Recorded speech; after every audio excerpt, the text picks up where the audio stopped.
ಜನಪ್ರತಿನಿಧಿಗಳ ಮೇಲೇನೆ ಸಾಲು ಸಾಲು ಅಪರಾಧದಲ್ಲಿ ಭಾಗಿಯಾಗಿದ್ದಾರೆ ಅನ್ನೋ ಆರೋಪ. ಪರಪ್ಪನ ಅಗ್ರಹಾರ ಅಂತೂ ಇದೀಗ ವಿಐಪಿ ಕೇಂದ್ರ ಅನ್ನೋ ರೀತಿಯಲ್ಲಿ ಆಗೋಗಿದೆ. ರೇಪ್ ಕೇಸು, ಜೀವ ಬೆದರಿಕೆ, ಭ್ರಷ್ಟಾಚಾರ, ಪೋಕ್ಸೋ, ಕಾನೂನು ರಕ್ಷಕರ ಮೇಲೇನೆ ಗಂಭೀರ ಆರೋಪ. ಇನ್ನು ರಕ್ಷಣೆ ಹೊಣೆಗಾರರು ಯಾರು? ಕೇವಲ ಪೊಲೀಸ್ ಡಿಪಾರ್ಟ್ಮೆಂಟ್ ಅನ್ನ ಮಾತ್ರ ದೂಷಣೆ ಮಾಡ್ತಾ ಕೂತ್ರೆ ಆಯ್ತಾ? ಪೊಲೀಸ್ ಡಿಪಾರ್ಟ್ಮೆಂಟ್ ಅಲ್ಲಿ ಆಗ್ಬೇಕಾದ ಕೆಲಸ ಆಗ್ತಿಲ್ಲ ಅಂತಂದ್ರೆ ಅದನ್ನ ಸರಿ ಮಾಡ್ಬೇಕಾಗಿರೋ ಜವಾಬ್ದಾರಿ ಇವರೆಲ್ಲರದ್ದು. ಇವ್ರ ಮೇಲೆ ಆರೋಪ ಇದೆ. ಇವರೇನೇ ಆರೋಪಿತರಾಗಿ ಜೈಲ್ ಸೇರ್ತಾ ಇದ್ದಾರೆ. ಸರಿ ಮಾಡೋದು ಹೇಗೆ? ಭಯ ವಾಸುದೇವ್ ಸರ್, ಜನಸಾಮಾನ್ಯರಿಗೆ ಹೆಂಗ್ ಬರುತ್ತೆ? ಇವರೇ ತಪ್ಪು ಮಾಡ್ತಿದ್ದಾರೆ, ನಾವೇನ್ ಮಹಾ ಹಿಂಗೇನ ಯೋಚನೆ ಮಾಡ್ತಾರೆ? ಭವ್ಯವಾತಕ್ಕಂಥ ಆಡಳಿತ ಪೀಠ ಏನಿದೆ ವಿಧಾನಸೌಧ, ಅದನ್ನು ಮಾನ್ಯ ಕೆಂಗಲಹನುಮಂತನವರು ಸುಮಾರು ವರ್ಷಗಳಿಂದ ಕಟ್ಟಿದ್ರು. ಅದು ಕಟ್ಸಿದ ಯಾರ ಕೈಲಿ ಗೊತ್ತಾ? ಜೈಲ್ ಖೈದಿಗಳು. ಜೊತೆಗೆ ಅದ್ರ ಮುಂದೆ ಒಂದು ನಮ್ಮ ಕಾನೂನಿನ ಹರಿಕಾರ ವಿಕಾಸಕಾರ ಅಂಬೇಡ್ಕರ್ ಅವರು ಒಂದು ಕೈ ತೋರಿಸ್ಬಿಟ್ಟು ನಿಲ್ಲಿಸಿದ್ದಾರೆ ಅಲ್ಲಿ. ಅಂದರೆ ಏನು, ಇಲ್ಲಿರೋರೆಲ್ಲ ಅಲ್ಲಿಗೆ ಹೋಗ್ತಾ ಇದ್ದಾರೆ ಅಂತ, ಇಲ್ಲಿಗೆ ಪರಪ್ಪನ ಅಗ್ರಹಾರಕ್ಕೆ ಹೋಗ್ತಿದ್ದಾರೆ ಇಲ್ಲಿರೋರೆಲ್ಲ ಅಂತೇಳಿ. ಯಾವುದೇ ಒಬ್ಬ ರಾಜಕಾರಣಿ ತಗೊಳ್ಳಿ ನೀವು, ಯಾವುದೇ ಅಮೆಂಡ್ಮೆಂಟ್ ಆಗಿರೋದು, ನಾನು ಎಲ್ಲರದ್ದು ಒಟ್ಟಾಗಿ ಸಮಸ್ಯೆ ಹೇಳೋದಿಲ್ಲ. ಅವ್ರ ಅಫಿಡೇವಿಟಿ ಚೆಕ್ ಮಾಡಿ, ಎಲೆಕ್ಷನ್ ಅಫಿಡೇವಿಟಿಲಿ ಒಬ್ಬರು ಯಾರಾದ್ರೂ ಕೂಡ ಹೆಂಗೆ ಭಗವಾನ್ ಬುದ್ಧ ಕೇಳಿದ್ನಲ್ಲ, ಸಾವಿಲ್ಲ ಶಾಶ್ವತ ತಗೊಂಬಂತ ಅಫಿಡೇವಿಟ್ ಒಂದಾರ ತೋರಿಸಿ, ನೋ ಕ್ರಿಮಿನಲ್ ಕೇಸ್ ಇಲ್ಲದೆ ಇರತಕ್ಕಂಥ ಒಬ್ಬ ಅಭ್ಯರ್ಥಿ ನಿಮಗೆ ಸಿಗೋದಿಲ್ಲ. ನೀವು ನಮ್ಮ ಪ್ರತಿನಿಧಿಗಳು ನೀವೇ ನಿರೀಕ್ಷೆ ಏನು ಮಾಡ್ತೀರಿ ನೀವು? ಜೊತೆಗೆ ಇವ್ರು ಶಾಸಕರು, ಇವರೇನು ಶಾಸನ ಮಾಡ್ತಿಲ್ಲ. ಒಂದು ವಿಧಾನಸಭೆ ಒಳಗೆ ಆಗಲಿ ಶಾಸನ ರುಚಿತರು ಅಂತ ಹೇಳ್ತಾರಲ್ಲ, ಇವರು ಅಸೆಂಬಲ್ಡ್ ಪೀಪಲ್ಲು, ಶಾಸಕರು, ವಿಧಾನಸಭೆ ಸದಸ್ಯರು ಅಂತ ಹೇಳ್ತೀರಿ. ಯಾವುದರ ಅಮೆಂಡ್ಮೆಂಟ್ ಆಗಿದೆ ಮೇಡಮ್? ಇಷ್ಟು ಪೊಲೀಸ್ ಸ್ಟೇಷನ್ಗಳು, ಇಷ್ಟು ಪೊಲೀಸ್ ಠಾಣೆ ಇದೆ. ನಾನು ಒಂದು with due apology with police officers, ಇಷ್ಟು ದೊಡ್ಡ ಪೊಲೀಸ್ ಠಾಣೆ, ಒಂದು ವ್ಯವಸ್ಥೆ ಇದೆ ಪೊಲೀಸ್ ಸ್ಟೇಷನ್ ಒಳಗೆ. ಕಟಾನುಗಟ್ಟೆ IAS ಆಫೀಸರ್ಗಳಿದ್ದಾರೆ, ಸೂಪರಿಂಟೆಂಡೆಂಟ್ ಮಾಲ್ಗತಿ ಅಂತ ದಕ್ಷ ಅಧಿಕಾರಿಗಳು, ಭಾಸ್ಕರ್ ಅಂತ ಬೇಕಾದ ಜನ ಇದ್ದಾರೆ, ಸಾಲಿಗೆ ಬರ್ತಾರೆ. ಯಾಕೆ ಪೊಲೀಸ್ ಇಲಾಖೆ ಇವತ್ತು ಕೂಡ ಒಂದು ನಿಕೃಷ್ಟವಾದ ಇಲಾಖೆ ಆಗಿದೆ? ಯಾಕೆ ಅವ್ರಿಗೆ ಒಂದು ಸಣ್ಣದೊಂದು ಸಮಸ್ಯೆ ಕೂಡ ಬಗೆಹರಿಸೋಕ್ಕೆ ಯಾಕಾಗ್ತಿಲ್ಲ ಅಂತ ಬರೀ ಅಲ್ಲಿ ತೋರ್ಸಕ್ಕೆ ಬರೋದೇ ಇಲ್ಲ. ಇಲ್ಲಿ ನಮ್ಮನ್ನು ಆಡ್ತಿದ್ರು ಏನಿದ್ದಾನೆ, ಅವನು ಆಡ್ತಾ ಇರೋ ವ್ಯಕ್ತಿ ಅವನು ಮಾಡೋ ಆದೇಶಗಳು ಕೆಲವು ವಿಷಯಕ್ಕೆ ಸೀಮಿತ ಆಗುತ್ತೆ. But what is that regular administration of the police department? Why we are failed there? ಇಲ್ಲಿ ಫೈಲ್ ಆಗ್ತಿದೆ. ಒಂದು ಎಂಟ್ರಿ ಆಗೋಷ್ಟು ಒಳಗಡೆ ಪೊಲೀಸ್ ಸ್ಟೇಷನ್ ಎಂಟ್ರಿ ಆಗಬೇಕಾದ್ರೆ ಗಾಂಧೀಜಿ ಕರ್ಕೊಂಡ್ಬಂದಿಲ್ಲ ಅಂತಂತಾರೆ. ಅವನೇ ಕೂಡ್ಸೋಕೆ ಕೇಳೋ ಸಾಹೇಬ್ರು ಬರತ್ತಂಗೆ ಅಂತಾರೆ. ಕೂಡ್ಸೋದು ಅರ್ಥ ಏನು ಗೊತ್ತ ಹೇಳ, ಅವ್ನು ಏನಾರು ತಂದ್ಕೊಡ್ಲಿ ಅಂತ. ಯಾಕೆ ಆ ಥರ ಒಂದು ವ್ಯವಸ್ಥೆ ಕೊಡ್ತೋಗಿದೆ, ಮರ್ಗಟ್ಟೋಗಿದೆ. Sir, if you see the whole thing, ಈಗ ನೀವು ಪೊಲೀಸ್ ಇಲಾಖೆ ಬಗ್ಗೆ ಎಂಟೈರ್ ಸರ್ಕಾರದಲ್ಲಿ department is working and is working very well. It is the police department. ಈಗ ನಾವು ಪೊಲೀಸ್ ಡಿಪಾರ್ಟ್ಮೆಂಟ್ಗೆ ಅಷ್ಟ, ಬೇರೆ ಡಿಪಾರ್ಟ್ಮೆಂಟಲ್ಲಿ ನೋಡಿ, ಈಗ ನಾವು ಮಾತಾಡೋದಲ್ಲ, ಅವ್ರ ಮನೆ ಇದು, ಇವ್ರ ಮನೆ ಇವ್ರು, ಹೆಂಗಾಗತ್ತೆ ಗೊತ್ತಾ? ಈ IAS ಆಫೀಸರ್ಸ್ಗೆ 3 ಪೈಸಾ ಬೆಲೆ ಇದು ರೆಸ್ಪೆಕ್ಟ್ ಇಲ್ದಂಗೆ ಮಾಡಾಕ್ಬಿಟ್ಟಿದ್ದಾರೆ ಅದಕ್ಕೆ. ಮತ್ತು ಅಂಥವ್ರು ಕರ್ಕೊಂಡು ಯಾರು who can facilitate crores and crores our piece of corruption. ಮತ್ತು ಬೇರೆ ಇಲಾಖೆ ಜನರಿಗೆ ಕಾಣಿಸ್ತಾ ಇದ್ದು ಸರಿ ಹೇಳ್ದಂಗೆ ಪೊಲೀಸ್ ಇಲಾಖೆ. So we are debating about police department. ಕಣ್ಣಿಗೆ ಕಾಣದೇ ಇರೋಂಥ ಇಲಾಖೆ ಒಳಗೆ ಆಗ್ತಾ ಇರೋ ಇದೆಲ್ಲ, ಯು ಟೇಕ್ BBMP, ಮತ್ತು ಹೌದು, ಮತ್ತು BBMP ತಗೊಳ್ಳಿ, ನಿಮಗೆ BWSP ತಗೊಳ್ಳಿ, ನಿಮಗೆ ಬೇರೆ department, unimaginable amount of corruption. ಅದು ನಿಮ್ಮ ಕಣ್ಣಿಗೆ ಕಾಣಿಸಲ್ಲ, because you don't get to.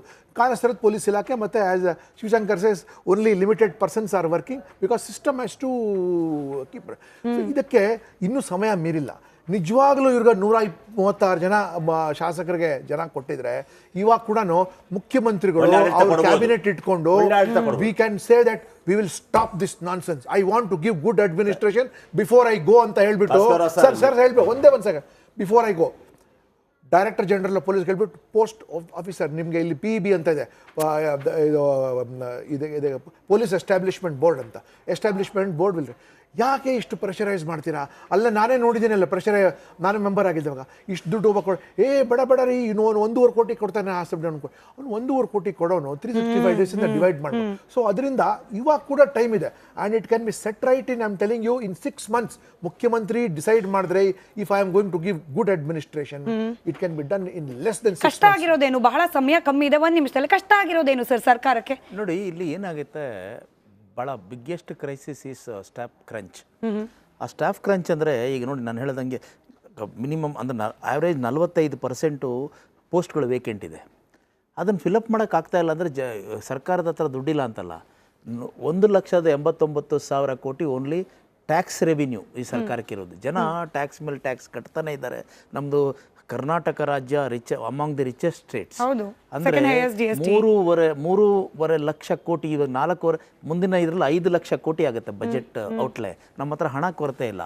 ಆದರೆ ಏನಾಗ್ತಾ ಇದೆ ಅಂದರೆ ಬಂದಿದ್ದೆಲ್ಲ ಎಲ್ಲೋ ಒಂದು ಕಡೆ ಸೋರ್ಕೊಂಡು ಹೋಗಿ ಅಂದರೆ ತೂತ್ ಮಡಕೆ ಆಗಿ ಭ್ರಷ್ಟಾಚಾರ ಅನ್ನೋದು ಎಷ್ಟರ ಮಟ್ಟಿಗೆ ಆಗಿದೆ ಅಂದರೆ ನಮಗೆ ಏನಂತಂದರೆ ಇದು ಜನಗಳನ್ನು ಅಂದರೆ ಪೋಸ್ಟ್ಗಳಿಗೆ ಅಂದರೆ ಡಿಪಾರ್ಟ್ಮೆಂಟ್ಗಳಿಗೆ ರಿಕ್ರೂಟ್ಮೆಂಟ್ ಮಾಡ್ಕೊಳ್ಳೋಕೆ ಕೂಡ ನಾವು ಇದಿಲ್ಲ. ಆದರೆ ಒಂದೇನಿದೆ ಅಂದರೆ ಬೇರೆ ಡಿಪಾರ್ಟ್ಮೆಂಟ್ಗಳಲ್ಲಿ ಅಟ್ಲೀಸ್ಟು ಔಟ್ಸೋರ್ಸ್ಡ್ ಎಂಪ್ಲಾಯೀಸನ್ನು ತೊಗೊಳ್ತಾರೆ, ಅಂದರೆ ಕಾಂಟ್ರಾಕ್ಟ್ ಎಂಪ್ಲಾಯೀಸನ್ನು ತೊಗೋತಾರೆ. ಪೊಲೀಸ್ ಡಿಪಾರ್ಟ್ಮೆಂಟಲ್ಲಿ ಮಾತ್ರ ಆ ಥರ ಔಟ್ಸೋರ್ಸ್ಡ್ ಎಂಪ್ಲಾಯೀಸನ್ನು ತೊಗೊಳಕ್ಕಾಗಲ್ಲ. ಅಲ್ಲಿ ಹಂಗೆ ತೊಗೊಳಕ್ಕಾಗತ್ತಾ? ಅದೇ ಪ್ರಾಬ್ಲಮ್ ಆಗಿದೆ. ಈಗ ದೊಡ್ಡ ಕ್ರೈಸಿಸ್ ಏನಾಗಿದೆ, ದೊಡ್ಡ ಕ್ರೈಸಿಸ್ ಏನಂದ್ರೆ ಸ್ಟಾಫ್ ಕ್ರಂಚ್. ಅಂದರೆ ಇವಾಗ ನೋಡಿ, ಈಗ ಔಟ್ಸೋರ್ಸ್ ಯಾಕೆ ತಗೋತಾರೆ ಇವರು ಅಂದರೆ, ಈಗ ಮೊನ್ನೆ 7th ಇದು ಪೇ ಕಮಿಷನ್ ಆಯ್ತಲ್ಲ, ವೇತನ ಆಯೋಗ, ಅದ್ರ ಪ್ರಕಾರ ಮಿನಿಮಮ್ ವೇಜ್ ಬಂದು 27,000 ರೂಪಾಯಿ ಒಬ್ಬರಿಗೆ. ಒಂದು ತಿಂಗಳಿಗೆ 27,000 ಮಿನಿಮಮ್ ಸಂಬಳ ಅಂತ ಕೊಡಬೇಕು. ಈಗ ಅದು ರೆಗ್ಯುಲರ್ ಇವರಿಗೆ.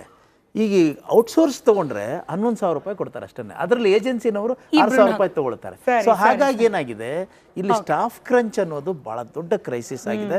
ಅದ್ರ ಬಗ್ಗೆ ಬಗೆಹರಿಸಲಿಕ್ಕೆ ಆಗದೆ ಇರೋ ಸಮಸ್ಯೆ ಏನಲ್ಲ, ಇಚ್ಛಾಶಕ್ತಿ. ಎಟ್ಟಗೇನ್ ಇಚ್ಛಾಶಕ್ತಿಯ ಕೊರತೆ ಸಾಧ್ಯತೆ ಇದೆ ಅಂತ ಹೇಳಿ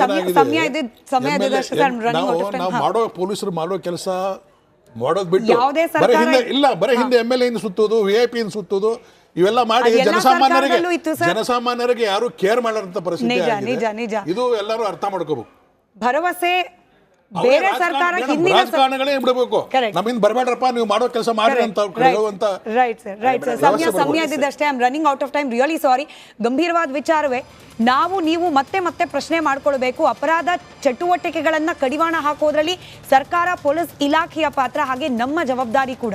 ನಾಗರಿಕರಾಗಿ ನಮ್ಮ ಜವಾಬ್ದಾರಿ. ಪ್ರಶ್ನೆ ಕೇಳಬೇಕು ನಾವು ಕೂಡ ಸರ್ಕಾರವನ್ನ, ಪೊಲೀಸ್ ಡಿಪಾರ್ಟ್ಮೆಂಟ್ ಅನ್ನ, ಹಾಗೆ ನಮಗೆ ನಾವು ಪ್ರಶ್ನೆ ಕೇಳ್ಕೊಳ್ಬೇಕು. ಈ ಪ್ರಜ್ಞೆ ಜನರಲ್ಲಿ, ನಾಗರಿಕ ಪ್ರಜ್ಞೆ, ಹಾಗೆ ಸರ್ಕಾರದಲ್ಲಿ ಜವಾಬ್ದಾರಿ, ಪೊಲೀಸ್ ಇಲಾಖೆಯಲ್ಲಿ ಮತ್ತಷ್ಟು ಜವಾಬ್ದಾರಿ ಹೆಚ್ಚಾಗಲಿ ಅಂತ ಆಶಿಸಬಹುದಷ್ಟೇ. ಆಶಿಸ್ತಾ ಧನ್ಯವಾದ ಮತ್ತೊಮ್ಮೆ ಎಲ್ರಿಗೂ ಕೂಡ ಚರ್ಚೆಯಲ್ಲಿ. ಹೌದು ಸರ್, ನಾಗಮಂಗಲದ ಥ್ಯಾಂಕ್ ಯು ಸೋ ಮಚ್ ಎಲ್ರಿಗೂ ಕೂಡ ಚರ್ಚೆಯಲ್ಲಿ ಭಾಗಿಯಾಗಿದ್ದಕ್ಕೆ. ನೋಡ್ತಾ ಇರಿ ರಿಪಬ್ಲಿಕ್ ಕನ್ನಡ, ಇದು ನಿಮ್ಮ ಧ್ವನಿ.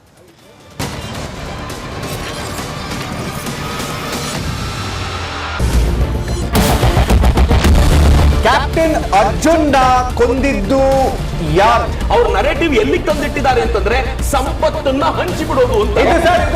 ಇದು ಸ್ಟುಡಿಯೋ ಟಿಪ್ಪು ಜಯಂತಿ ಮಾಡಕ್ಕೆ ಅವ್ರಿಗೆ ಖಂಡಿಸಿದ್ರು. Very nice. ಯಾರು ತಪ್ಪು ಮಾಡಿರೋದಿಲ್ಲಿ? ಓಲೈಕೆ ಹೇಳಿಕೆ ಇದು ಅಂತ ಹೇಳಿ ಯಾಕೆ ಪರಿಗಣಿಸಬಾರದು? I.N.I. ವೇದಿಕೆ ಇದು ಫೋಟೋ ಎಲ್ರಿಗೂ ಒಂದು ಟೈಮ್. ನಿಮ್ಮ ಸಮಯ ಮುಗಿದಿದೆ.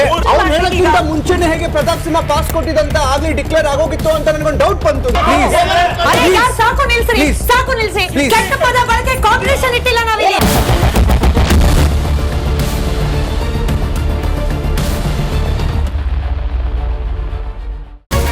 ರಿಪಬ್ಲಿಕ್ ವರ್ಡ್ ಆಪ್ ಇದು ಕೇವಲ ಅಪ್ಲಿಕೇಶನ್ ಅಲ್ಲ, ಸಮಗ್ರ ಸುದ್ದಿಗಳ ಸಂಪರ್ಕ ಮಾರ್ಗಕ್ಕೆ ಕ್ರಾಂತಿಕಾರಿ ಬದಲಾವಣೆ. ರಿಪಬ್ಲಿಕ್ ವರ್ಡ್ ಆಪ್ ಕೇವಲ ಸುದ್ದಿ ಅಪ್ಲಿಕೇಶನ್ ಪರಿಚಯಿಸ್ತಾ ಇಲ್ಲ, ಬದಲಾಗಿ ಡಿಜಿಟಲ್ ಸುದ್ದಿ ಬಳಕೆಯ ಹೊಸ ಯುಗಕ್ಕೆ ನಾಂದಿ ಹಾಡ್ತಾ ಇದೆ. ಇದೊಂದು ಬ್ರೇಕಿಂಗ್ ನ್ಯೂಸ್, ಪ್ರಭಾವಶಾಲಿ ಕಾರ್ಯಕ್ರಮಗಳಿಗೆ ಗಟ್ಟಿಯಾದ ನ್ಯೂಸ್. ಇಲ್ಲಿ ಕೇವಲ ತಾಜಾ ಸುದ್ದಿ, ಅದರ ನೇರ ಪ್ರಸಾರ ಮತ್ತು ಚರ್ಚೆಗಳಿಗೆ ಮಾತ್ರ ಅವಕಾಶ. ರಿಪಬ್ಲಿಕ್ ವರ್ಲ್ಡ್ ಆ್ಯಪ್ ಡೌನ್ಲೋಡ್ ಮಾಡಿಕೊಳ್ಳಿ. ಗೂಗಲ್ ಪ್ಲೇಸ್ಟೋರ್ ಮತ್ತು ಆಪಲ್ ಆ್ಯಪ್ ಸ್ಟೋರ್ನಲ್ಲಿ ಲಭ್ಯವಿದೆ. ನಮಸ್ಕಾರ, ಕರ್ನಾಟಕ ಪ್ರೈಮ್ ಟೈಮ್ಗೆ ಸ್ವಾಗತ. ನಾನು ಜಯಪ್ರಕಾಶ್ ಶೆಟ್ಟಿ. ಇಡೀ ಕರುನಾಡು ಇವತ್ತು ರೆಬೆಲ್ ಆಗಿ ನಿಂತಿದೆ. ಈ ಹಗರಣಗಳನ್ನು ಸದನದಲ್ಲಿ ಪ್ರಸ್ತಾಪ ಮಾಡಲು ಕೂಡ ಕಾಂಗ್ರೆಸ್ ಹಿಂದೇಟು ಹಾಕಿದ್ದೇಕೆ? ನಿಮ್ಗೆ ಸಂಬಳ ಅದಕ್ಕೆ, ನಿಮಗೆ ವಾಹನ ಅದಕ್ಕೆ, ನಿಮಗೆ ವೆಪನ್ ಅದಕ್ಕೆ, ನೀವು ಅದನ್ನು ಸೆರೆ ಹಿಡಿಬೇಕಾಗಿತ್ತು. ನೀವು ವಿದ್ಯುತ್ ಬರ ಇದೆ ಅಂತ ಹೇಳ್ತಾ ಇದ್ದೀರಿ, ಎಲ್ಲಿ ಬರ ಇದೆ ನೀವು ಹೇಳಬೇಕು. ಪಾಕಿಸ್ತಾನ್ ಆಕ್ಯುಪೈಡ್ ಕಾಶ್ಮೀರ್ ಅದು ಎಂದೆಂದಿಗೂ ನಮ್ಮದು. 40 ಮೆಷಿನ್ಗಳು ತಂದಿತ್ತು ನೋಟ್ ಎಣಿಸುವುದಕ್ಕೆ, ಅದೇ ಹಾಳಾಯಿತು. ಮಥುರಾದ ಗಲಾಟೆ ಇದೆಯಲ್ಲ, ಅದು ಸ್ಥಳೀಯವಾಗಿ ಕೂತು ಪರಿಹರಿಸಬಹುದಾದಂಥ ಕಾನೂನಿದೆ.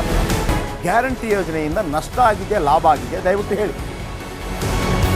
Dawood Ibrahim most wanted criminal ಯಾವಾಗಾದ ಅಂದರೆ ಇಲ್ಲಿ ತನಕ ಭಾರತ ದೇಶದಲ್ಲಿ ಓರ್ವ ದಲಿತ ಪ್ರಧಾನಿಯಾದಂಥ ಇತಿಹಾಸವೇ ಇಲ್ಲ.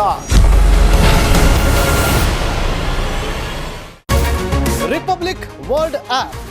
ಇದು ಕೇವಲ ಅಪ್ಲಿಕೇಶನ್ ಅಲ್ಲ, ಸಮಗ್ರ ಸುದ್ದಿಗಳ ಸಂಪರ್ಕ ಮಾರ್ಗಕ್ಕೆ ಕ್ರಾಂತಿಕಾರಿ ಬದಲಾವಣೆ. ರಿಪಬ್ಲಿಕ್ ವರ್ಲ್ಡ್ ಆಪ್ ಕೇವಲ ಸುದ್ದಿ ಅಪ್ಲಿಕೇಶನ್ ಅನ್ನ ಪರಿಚಯ ಮಾಡ್ತಾ ಇಲ್ಲ, ಬದಲಾಗಿ ಡಿಜಿಟಲ್ ಸುದ್ದಿ ಬಳಕೆಯ ಹೊಸ ಯುಗಕ್ಕೆ ನಾಂದಿ ಹಾಡ್ತಾ ಇದೆ. ಇದೊಂದು ಬ್ರೇಕಿಂಗ್ ನ್ಯೂಸ್, ಪ್ರಭಾವಶಾಲಿ ಕಾರ್ಯಕ್ರಮಗಳಿಗೆ ಗಟ್ಟಿಯಾದ ವೇದಿಕೆ. ರಿಪಬ್ಲಿಕ್ ವರ್ಲ್ಡ್ ಅಪ್ಲಿಕೇಶನ್ ಈಗ ಲೈವ್ ಆಗಿದೆ. ಗೂಗಲ್ ಪ್ಲೇ ಸ್ಟೋರ್ ಮತ್ತು ಆಪಲ್ ಆಪ್ ಸ್ಟೋರ್ ಎರಡರಲ್ಲೂ ಲಭ್ಯವಿದೆ. ಈಗಲೇ ಡೌನ್ಲೋಡ್ ಮಾಡಿ.